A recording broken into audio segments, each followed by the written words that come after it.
Hello students, आज हम पढ़ेंगे कॉम्प्लेक्स एनालिसिस। इसमें पढ़ेंगे complex number. Complex number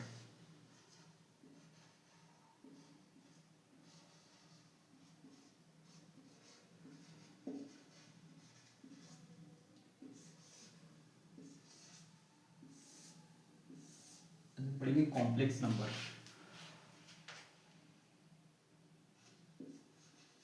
the complex number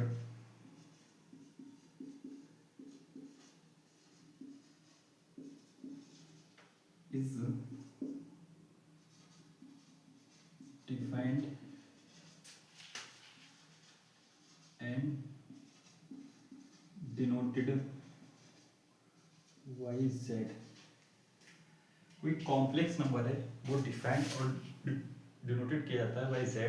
z is equal to लिखते हैं x प्लस का i y। कोई भी कॉम्प्लेक्स नंबर है उसको डिफाइन करते हैं और डिनोट करते हैं बाय z, और z इज इक्वल टू होता है x प्लस का i y, where x and y are real number, i equal to imaginary number.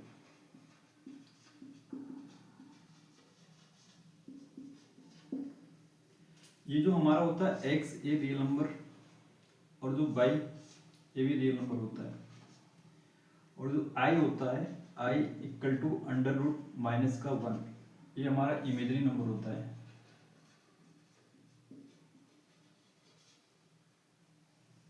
The complex number is defined and noted by z।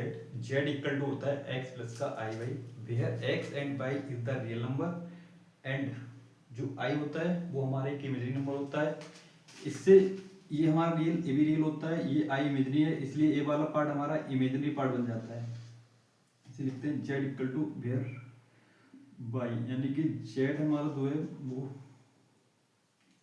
z equal to x plus का i y है, उसमें ये real part हो जाता है, ये पूरा part imaginary part कहलाता है। ये पूरा पार्ट इमेजिनरी पार्ट कहलाता है, ये रियल पार्ट कहलाता है। ये हो गया हमारा कॉम्प्लेक्स नंबर। अब देखते हैं कि हम कंजुगेट ऑफ कॉम्प्लेक्स नंबर, अब पढ़ेंगे conjugate of a complex number.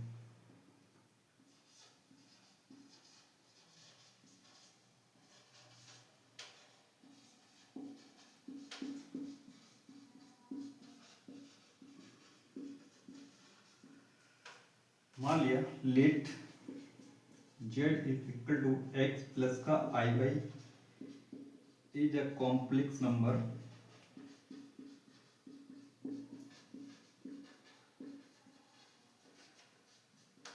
then its conjugate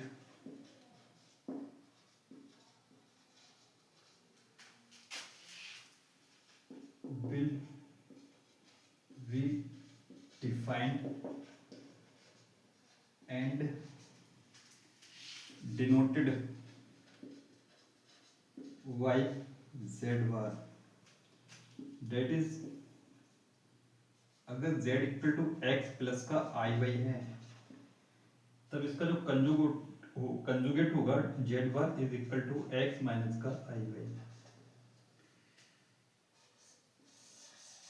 मतलब हमने पढ़ा क्या, कंजुगेट ऑफ एक कॉम्प्लेक्स नंबर। अगर कोई हमने मान लिया let x plus i y एक कॉम्प्लेक्स नंबर है, तब हम कहेंगे इसका जो कंजुगेट होगा वो z बार होगा, डिनोटेड और डिफाइन किया जाएगा z बार से, और z बार इक्वल टू होगा x माइनस का i y। ये हो गया हमारा कॉम्प्लेक्स नंबर, यानी complex number is defined and denoted by z equal to x plus का i y, where x and y both are real and i denoted by imaginary number. इसलिए z equal to x plus का i y, x real हो जाता है, i y एक imaginary part हो जाता है, उसे बोलते हैं कॉम्प्लेक्स नंबर। हमने दूसरा पार्ट पढ़ा conjugate of a complex number. Let मान लिया कि z equal to x plus का i y एक कॉम्प्लेक्स नंबर है, तब उसका कंजुगेट डिफाइंड और डिनोट करते हैं z बार से, और z बार इक्वल टू होता है x माइनस का i y। इसके बाद हम पढ़ते हैं algebra of a complex number.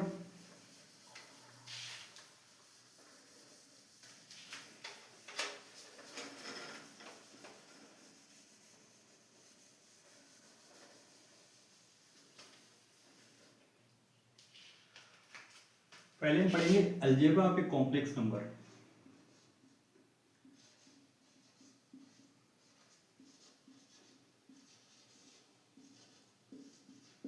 Algebra of a complex number, complex number.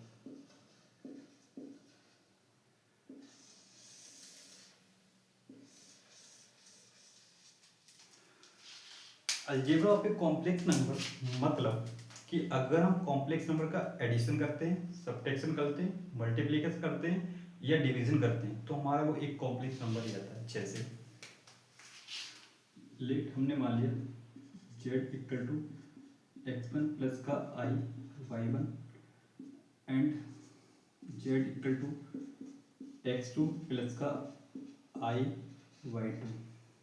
पहले हम देखेंगे एडिशन,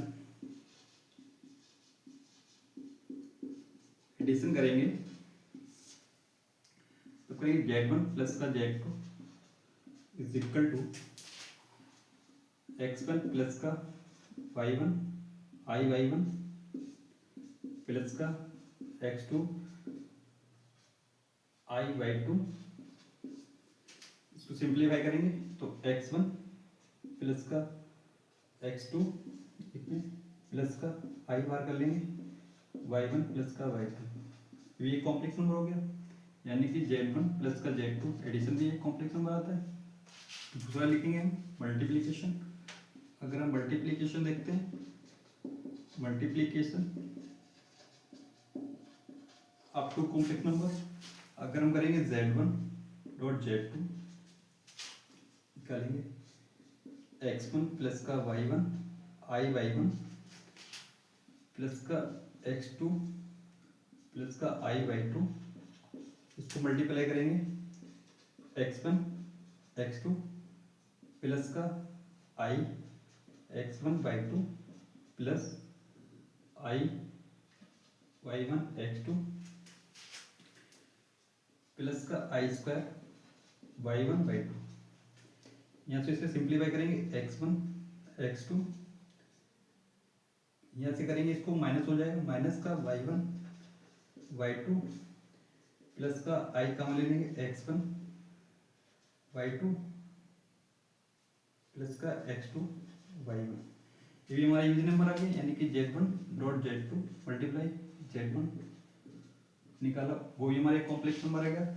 हमने देखा algebra of a complex number, हमने z बराबर मान लिया x1 प्लस का i y1, z2 बराबर मान लिया x2 प्लस का i y2। हमने एडिशन निकाला z1 plus z2 x1 plus का i y1 प्लस का x2 प्लस का i y2, इसको सिंप्लीफाई किया तो ये रियल पार्ट ये इमेजिनरी पार्ट हो गया। मल्टीप्लिकेशन किया तो कि देखा ये कॉम्प्लेक्स नंबर आया। अब हम पढ़ेंगे सब्ट्रैक्शन। अगर हम इसका सब्ट्रैक्शन करते हैं,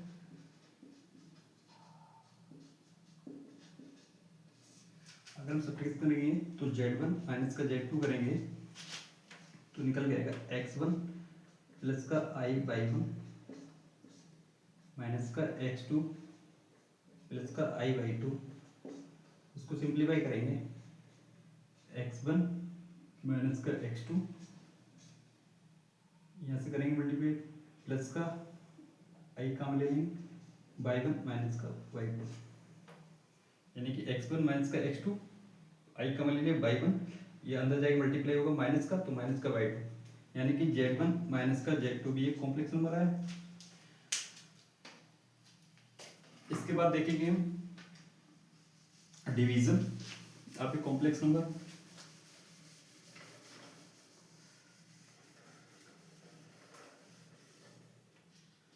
अगर हम डिवीजन देखेंगे कॉम्प्लेक्स नंबर नंबर 4,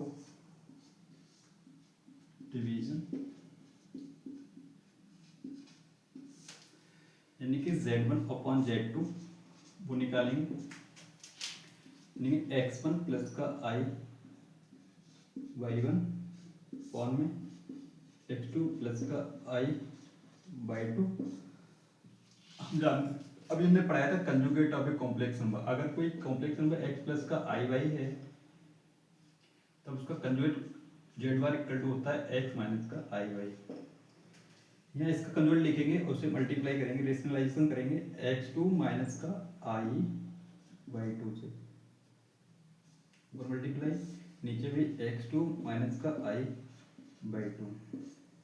इसको सिंप्लीफाई करेंगे, इसकी मल्टीप्लाई कर देंगे ऊपर x1 x2 माइनस का i x1/2, इससे मल्टीप्लाई करेंगे प्लस का i x2/1 माइनस का i²/1/2, नीचे मल्टीप्लाई कर देंगे। इसका ये हो जाता है a minus B into A plus B is equal to a² minus का b²। इसलिए a B B A B यानी कि x2 का स्क्वायर हो जाएगा, यहाँ आ जाएगा प्लस, क्यों माइनस आएगा यहाँ इसके अनुसार माइनस आएगा, लेकिन i² की वैल्यू होती है -1 तो माइनस में +1 हो जाएगा, यहाँ y2 का स्क्वायर, ये डिनोमिनेटर हो जाएगा। यहाँ से निकालेंगे x1 x2, यहाँ देखेंगे i² है, i² इक्वल टू होता है -1, जब यहाँ -1 आएगा ये प्लस का हो जाएगा, प्लस का y1/2, इसके अपॉन वाला लिख लेंगे इसे x2 का होल स्क्वायर प्लस का y2 का होल स्क्वायर प्लस यहाँ से i बाहर ले लेंगे, यहाँ से जब i बाहर लेंगे तो हमारे पास आएगा x2/1 माइनस का x1/2 अपॉन में चलेगा x2 का होल स्क्वायर प्लस का y2 का होल स्क्वायर। हमने देखा कि algebra of a complex number, हमने algebra of a complex number मान लिया, हमने देखा उसमें एडिशन देखा था, सब्ट्रैक्शन देखा था, मल्टीप्लिकेशन देखा था, अभी हमने डिवीजन देख लिया। हमने मान लिया z1/z2 x1 प्लस का i/1 अपॉन x2 प्लस का i/2, इसके कंजुगेट से मल्टीप्लाई की, हर वाला जो डिनोमिनेटर दिया उसके कंजुगेट से मल्टीप्लाई की, x2 माइनस का i/2 अपॉन में x2 माइनस का i/2, उसको सिंप्लीफाई किया तो हमारे वो कॉम्प्लेक्स नंबर आ गया। इसके बाद देखते हैं ये हो गया, हमने अभी पढ़ा कॉम्प्लेक्स नंबर, कॉम्प्लेक्स नंबर क्या होता है, फिर हमने पढ़ा conjugate of a complex number, फिर हमने पढ़ लिया algebra of a complex number. अब हम पढ़ेंगे कॉम्प्लेक्स प्लेन या उसे बोलते हैं आर्गेंट प्लेन।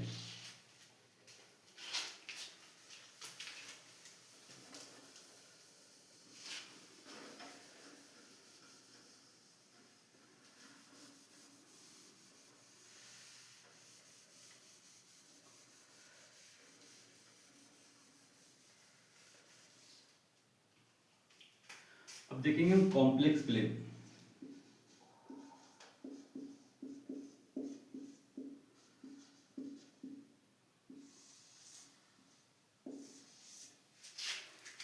हमने मान ली एक्स एक्सिस, वाई एक्सिस, ये हमारी एक्स एक्सिस हो जाती है, ये वाई एक्सिस हो गई। हमने मान लिया ये उसे बोलते हैं आर्गेंट प्लेन।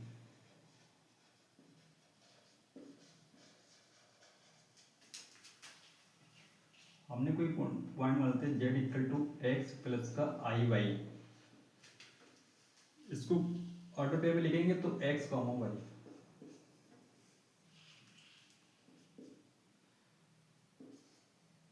यहाँ पे देखेंगे तब हमने मान लिया ये पॉइंट कोई यहाँ तक डिस्टेंस मान ली x, यहाँ तक डिस्टेंस मान ली y, तब जो यहाँ से यहाँ तक का जो पॉइंट होगा ये पॉइंट हो जाए x, y, समझ रहे हो।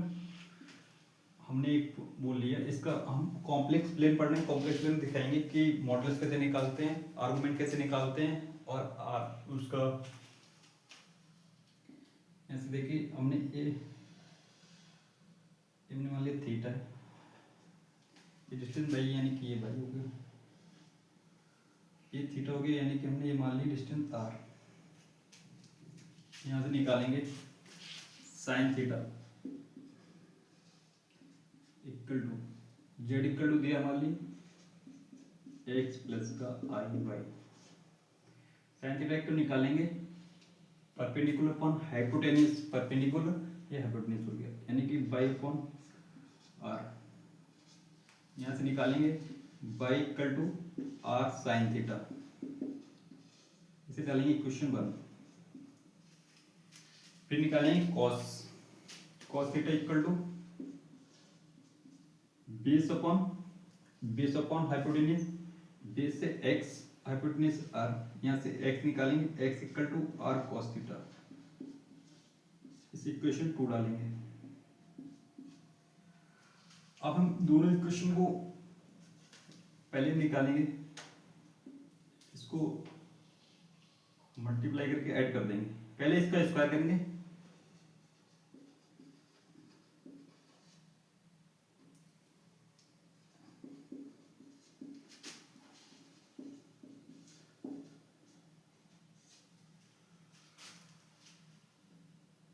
And 2 then 8। अब इसको स्क्वायर करेंगे तो आएगा वाई स्क्वायर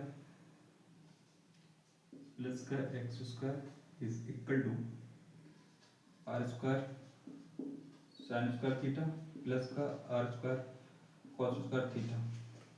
यहाँ से निकालेंगे एक्स स्क्वायर प्लस का y square equal to r square कम हो जाएगा, इसकी वैल्यू 1 हो जाएगी sine square theta plus cos square theta, क्योंकि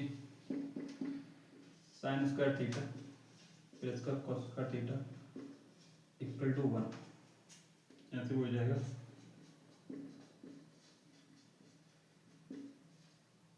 कॉस स्क्वायर थीटा, यानी कि एक्स स्क्वायर प्लस का y square equal to r square, या लिखेंगे r square equal to x square plus का वाई स्क्वायर, इसे लिखेंगे r equal to under root x square plus का वाई स्क्वायर, ये होता है मॉड जेड, इसे बोलते हैं मॉडुलस ऑफ, ये हो गया मॉडुलस। यानी कि हमने ये कॉम्प्लेक्स प्लेन में पढ़ा, हमने कोई मान लिया z equal to x plus i y, उसको ऑर्डर कर लिया एक्स और वाई, यानी कि यहाँ तक की जो एक्स एक्सिस है उस पर डिस्टेंस एक्स हमने अगर यहाँ से यहाँ तक की डिस्टेंस एक्स ली और इस वाई एक्सिस है वाई पे एक्सटेंस ने वाई ली, तो यहाँ कोऑर्डिनेट हुआ एक्स और वाई, इसके बीच एक थीटा एंगल पे हमने कोई एक लाइन ड्रॉ की, उसकी डिस्टेंस मान ली आर है, तो हमने यहाँ से साइन थीटा निकाला, sine theta equal to y upon r, यानी कि हाइपोटेनियस यानी कि परपेंडिकुलर अपॉन हाइपोटेनियस, फिर पाई की वैल्यू निकाल ली, फिर cos थीटा निकाला, उसकी x से वैल्यू निकाली, दोनों को स्क्वायर किया, ऐड कर दिया, यहाँ r की वैल्यू निकाली, r इसे मॉड z बोलते हैं, मॉड z इक्वल टू होता है under root x square plus y square, ये कॉम्प्लेक्स नंबर का मॉडुलस कहा जाता है, उसी मॉडुलस निकाल दिया। अब इसके बाद देखते हैं आर्गुमेंट कैसे फाइंड करते हैं।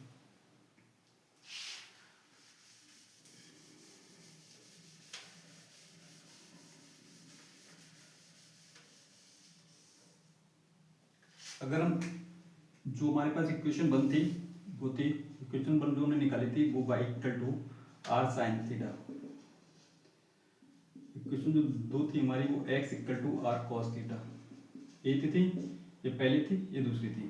अब हम इक्वेशन फर्स्ट को सेकंड से डिवाइड करेंगे तो y upon x equal to r से आर कैंसिल आउट हो जाएगा, आर अपॉन आर यहाँ साइन थीटा अपॉन में कॉस थीटा, आर से आर कैंसिल कर देंगे तो y upon x equal to आएगा टेन थीटा, यहाँ से थीटा निकालेंगे तो आएगा tan inverse y upon x, यानी कि थीटा बोलते हैं आर्गुमेंट एम्पलीट्यूड आर,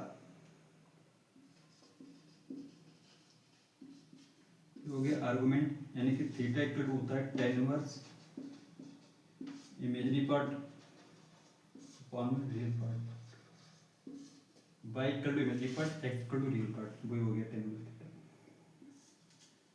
ये हो जाता है आर्गुमेंट। कोई भी कॉम्प्लेक्स में लिया उसमें हमने निकाला समीकरण, एक आई थी हमारी y equal to r sine theta, दूसरी इक्वेशन थी x equal to r cos theta, हमने सभी इक्वेशन वन को इक्वेशन टू से डिवाइड किया और देखा कि आर से आर कैंसिल आउट हो गया, साइन अपॉन कॉस टेन हो गया, y upon x equal to tan theta, theta equal to tan inverse y upon x, y एक imaginary part x real part होता है, ये argument theta equal to tan inverse y upon x, ये हमारा आ गया। अब देखेंगे हम उसके बाद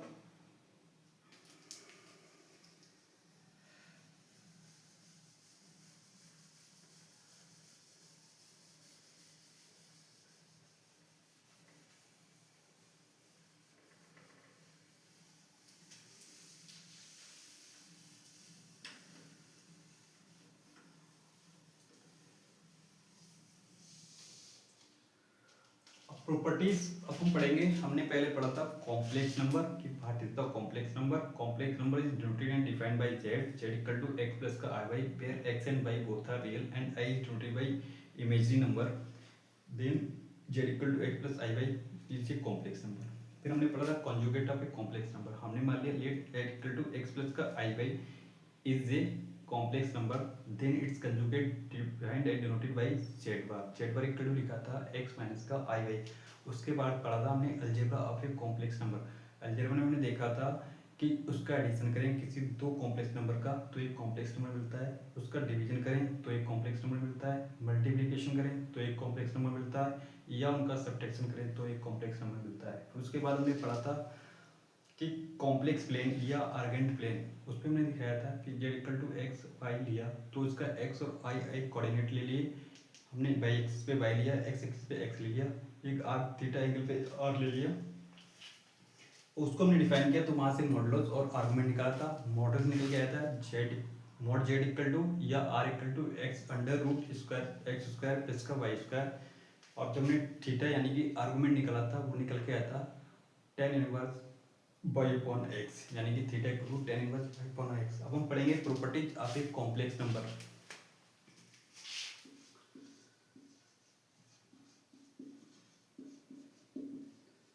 properties of a complex number.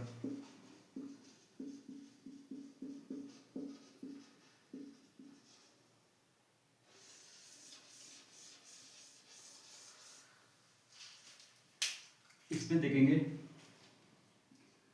मान लेंगे z1 प्लस का z2 इज इक्वल टू होता है z2 प्लस का z1।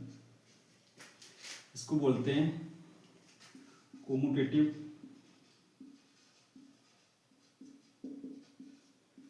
लॉ ऑफ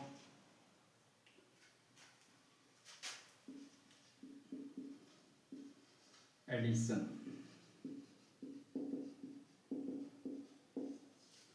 हमने लिए z1 प्लस का z2 is equal to z2 plus का z1, यानी कि एक कोमुटेटिव है लॉ ऑफ एडिशन के लिए। दूसरा z1 dot z2 is equal to होता है z2 डॉट z2, कोमुटेटिव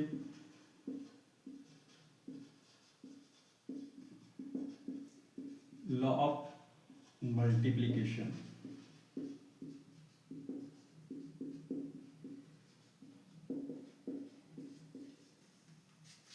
हमारा दूसरा हो गया।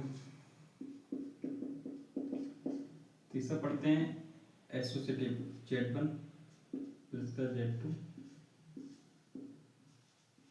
प्लस का z3 इज इक्वल टू होगा z1 प्लस का z2 प्लस का z3। इसे बोलते हैं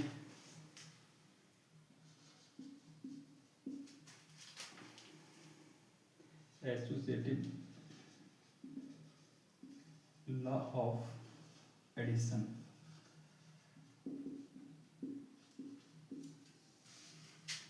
इसको लिखते हैं z1 dot z2 z3 equal to z1 z2। इसको बोलते हैं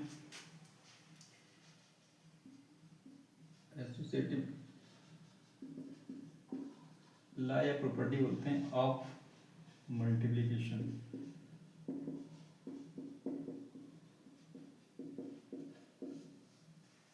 यानी कि z1 प्लस का z2 प्लस का z3, अगर z1 z2 को करें वो रिजल्ट आए उसके बाद z3 ऑपरेट करें इज इक्वल टू होगा z1 प्लस का z2 z3 का जो रिजल्ट है उसके बाद z1 ऐड करें तो हमारा उसे बोलते हैं एसोसिएटिव लॉ ऑफ एडिशन या एसोसिएटिव प्रॉपर्टी ऑफ एडिशन। इसको बोलते हैं z1 को अगर z1 को z2 और z3 का जो रिजल्ट है उस पर ऑपरेट करें, उसके बाद z1 और z2 का रिजल्ट निकालने के बाद z3 को ऑपरेट करें तो ये हमारा सेम आएगा, तो इसे कहते हैं associative law of multiplication.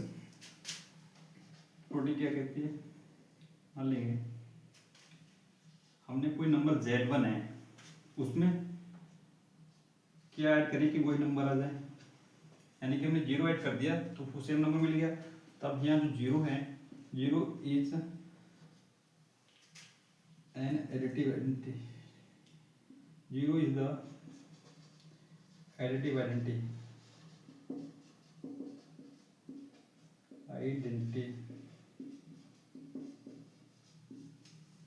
z1 plus का 0 इक्वल टू z1, तो z1 क्या हो गया 0 इज द एडिटिव आइडेंटिटी। हम निकलेंगे सिक्स प्रॉपर्टी क्या कहती है z1 किससे मल्टीप्लाई किया जाए 1 से मल्टीप्लाई करेंगे तभी तो जेड बनाएगा। तब यहाँ होगा 1, जो हमारा है 1 इज द मल्टीप्लिकेटिव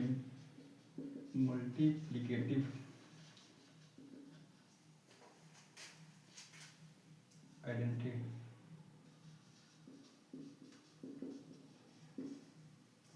हमने देखा कि Z1 प्लस का 0 करने पर Z1 आया, तो हमारा 0 is the additive identity. Z1 में मल्टीप्लाई किससे करें कि हमारा वही एलिमेंट आ जाए, तो हमने 1 से एलिमेंट किया और Z1 आ गया। हमने मान लिया कि 1 is the multiplicative identity. Second property क्या कहती है कि Z1 में क्या ऐड कर दें कि हमारे पास 0 यानी कि एडिटिव आइडेंटिटी आ जाए। 0 इज द एडिटिव आइडेंटिटी कि हमारे पास कोई नंबर Z1 है, उसमें क्या ऐड करते हैं हम कि हमारी एडिटिव आइडेंटिटी आ जाए 0। यानी कि हम इसमें माइनस का Z1 ऐड करेंगे, तब जो होगा Z1 इज द माइनस का Z1 is the inverse of Z1। Inverse के लिए क्या करते हैं कि हमारे एडिटिव इनवर्स, इसे बोलेंगे additive inverse.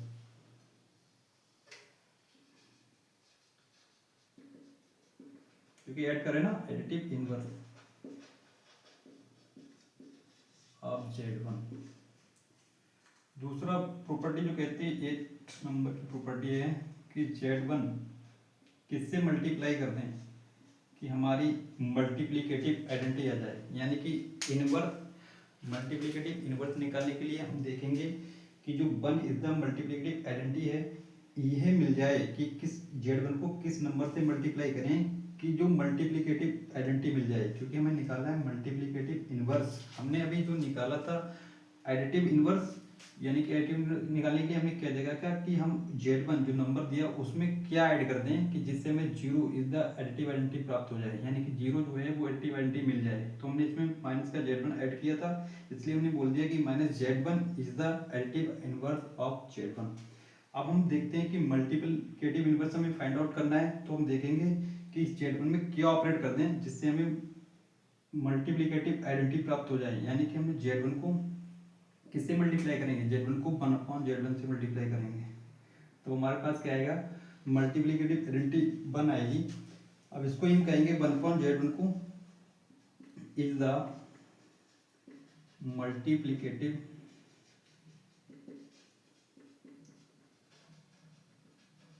Inverse of Z1। समझ गए।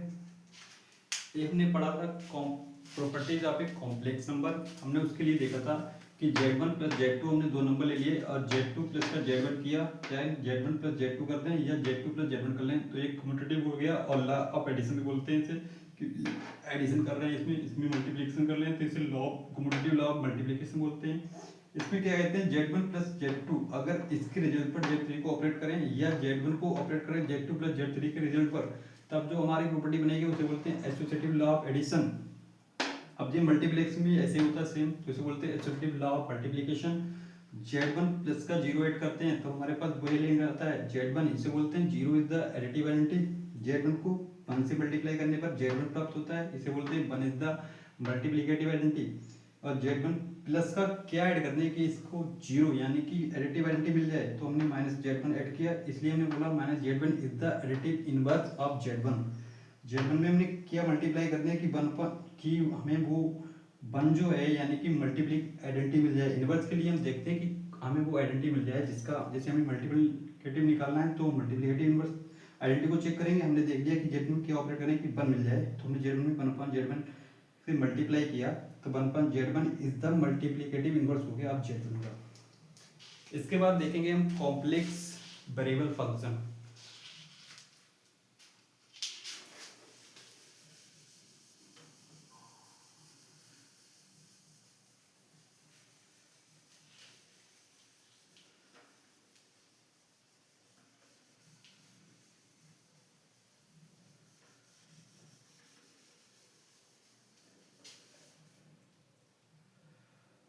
पढ़ेंगे हम complex variable function.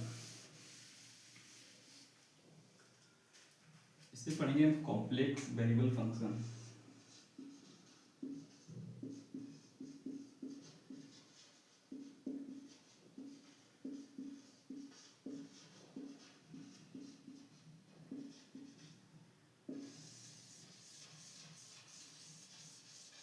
Complex variable function let complex variable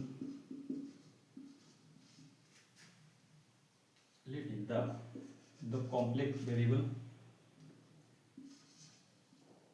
w is said to be the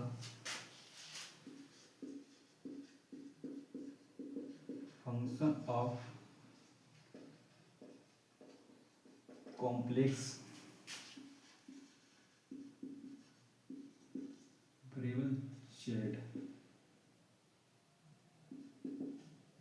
in a certain domain D if to every value of z in the certain domain D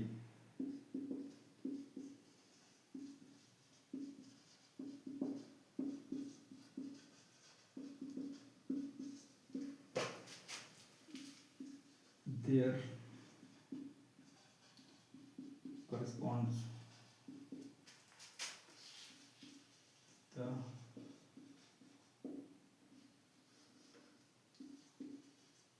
one or more definite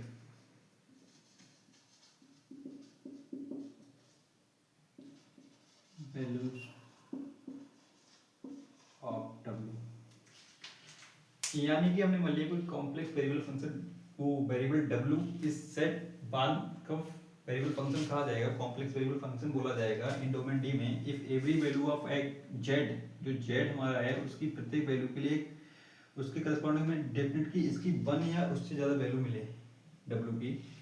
यानी कि हम इसे लिखेंगे w equal to जो function है हमारा complex variable function F Z, यानी कि z की एक वैल्यू की w की डिफरेंट डिफरेंट वैल्यू प्राप्त हो जाए हमें, तब हम कहेंगे कि जो फंक्शन हमारा वो कॉम्प्लेक्स वेरिएबल फंक्शन है। यहाँ देखेंगे अगर एफ जेड यानी कि z की एक वैल्यू के w की अगर हमें सिंगल वैल्यू प्राप्त होती है तो इसे बोलते हैं सिंगल वैल्यूड फंक्शन। अगर z की एक वैल्यू के लिए इसकी हमें डिफरेंट डिफरेंट वैल्यूज प्राप्त होती हैं तब इसे बोलते हैं मल्टी वैल्यूड फंक्शन, इसे बोलते हैं many valued function.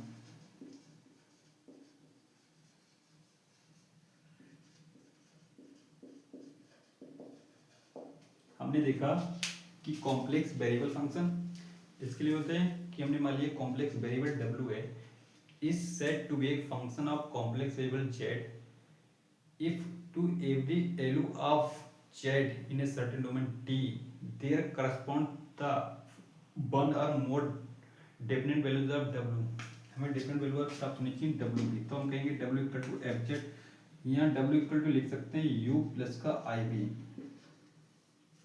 z equal to होता है x प्लस का आई बाई, यहाँ u भी x और y का फंक्शन है एंड b भी x और y का ही फंक्शन है, तो हम w इक्वल टू लिखते हैं u प्लस का आई बी और w equal to f z, ये हो जाएगा हमारा कॉम्प्लेक्स वेरिएबल फंक्शन।